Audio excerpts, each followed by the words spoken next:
அதாவது ஒரு ஜாதகத்தில் நிறைய அனுபவங்கள் வந்து இருந்துருக்கு. நம்ம சொன்ன பேச்சை யார் சார் கேட்க மாட்டா? இந்த மாதிரி ஜாதகங்கள் எப்படி இருக்கும் அப்படின்னு பார்த்தீங்கன்னா, லக்னத்தில் வந்து வீரியம் கொண்ட செவ்வாய் இருக்கிறது, அதே சமயத்தில் பார்த்துட்டிங்கன்னா லக்னத்தில் சூரிய பகவான் இருக்கிறது, அதே போன்று பார்த்துட்டிங்கன்னா லக்னத்தில் சனி பகவான் இருக்கிறது, லக்னத்தில் ராகு இருந்து, இந்த மாதிரி ஜாதகத்துக்கு நீங்கள் எதாவது அட்வைஸ் பண்ணால் கூட அவங்க அவ்வளோ சீக்கிரம் எடுத்துக்க மாட்டாங்க. கேட்பாங்க, யோசிப்பாங்க, அதுக்கப்புறம் செயல்படுத்தாங்க. அதே மாதிரி யார் சார் மற்றவங்கள பார்த்தா காப்பி அடிக்கிறது? உங்களுக்கு அவங்க லக்னத்தில் சந்திரன் உட்காந்துட்டு இருக்கிறது, அதே போன்று 5ஆம் இடத்துல 9ஆம் இடத்துல சந்திரன் இருந்தால் மற்றவர்களை பார்த்து அப்படியே டக்குன்னு காப்பி அடிச்சிருவாங்க. இது நிறைய பேருக்கு அந்த தன்மைகள் அப்படிங்கிறது இருக்கிறத நம்ம பார்க்க முடியும். ஃபேமிலி ப்ராப்ளம் எப்போ சார் வரும்? 2ஆம் இடம் பலம் பெறலைன்னா ஃபேமிலி ப்ராப்ளம் வந்துடுங்க. 2ஆம் இடத்துல ராகு, சனி இந்த மாதிரி கிரகங்கள்லாம் உட்காரும் பொழுது ஃபேமிலியில் சின்ன சின்ன ப்ராப்ளங்கள். சார் திடீர்னு ஒரு கணவர் இருக்கார், மனைவி மட்டும் சின்ன வயசில் இருந்துடுறாங்க. மனைவி இருக்கா, கணவர் மட்டும் சின்ன வயசில் இருந்திருக்காங்க. மாரக பாதகஸ்தானத்தை எப்பவுமே செக் பண்ணிக்கணும், ஆயுள் பாவத்தை செக் பண்ணிக்கணும். அப்படி செக் பண்ணிட்டோம்னா இந்த பிரச்சனைகள்லேருந்து நம்ம விடுபடலாம்.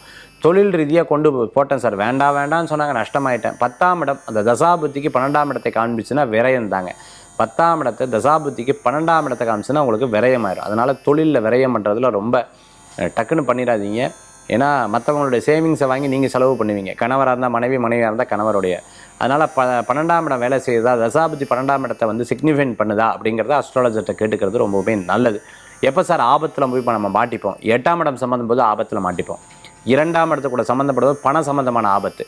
அதே மாதிரி 5ஆம் இடத்துல சம்மந்தப்படும் போது குணம் சம்மந்தமாக யார்ட்டையாவது பேசி பழகிறோம் இல்லையா, அதில் போய் மாட்டிப்பீங்க.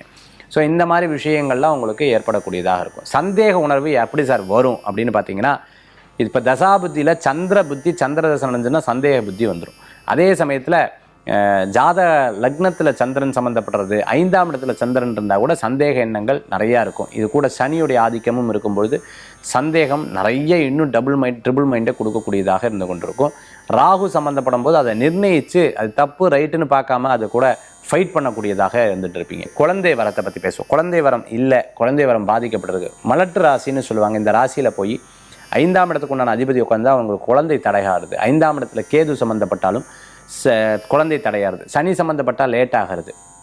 இதெல்லாம் நம்மளால் பார்க்கக்கூடியதாக இருக்குது. இந்த மாதிரி நிறைய விஷயங்கள் ஜாதக கட்டத்தில் தசா புத்தி ஜாதகத்தில் இருக்கக்கூடிய தோஷங்கள் எப்படியெல்லாம் பாதிக்குது, லைஃப்பில் முன்னேற முடியாமல் நிறைய ஜாதகத்தை பார்க்கும்போது பித்ரு தோஷம் அந்த இடத்துல இருக்கிறத நம்மளால் பார்க்க முடியாது. ஸோ இதுக்கு நிவர்த்தி பண்ணிட்டேனே சார், நான் அதை பண்ணிவிட்டு இதை பண்ணிட்டாங்க பாருங்கள். எப்போவுமே நிவர்த்தி அந்த இப்போவும் கேரளாவில் பார்த்தீங்கன்னா ஒரு பூஜை பண்ணுறதுக்கு முன்னாடி பிரசன்னம் போட்டு பார்ப்பாங்க. பூஜை பண்ணி முடிச்சதுக்கப்புறம் பிரசன்னம் பார்ப்பாங்க, திருப்தி ஆச்சான்னு சொல்லிட்டு. இந்த மாதிரி நம்மளுடைய முறைகள்லையும் அந்த திருப்தி என்பது நமக்கு இருக்கணும். அந்த பிராயச்சித்த திருப்தி இருக்கணும், பிராயஸ்தம் பர்ஃபெக்டாக இருக்கணும். அப்படி இருந்தால் தான் எல்லாமே சக்ஸஸ் ஆகும்.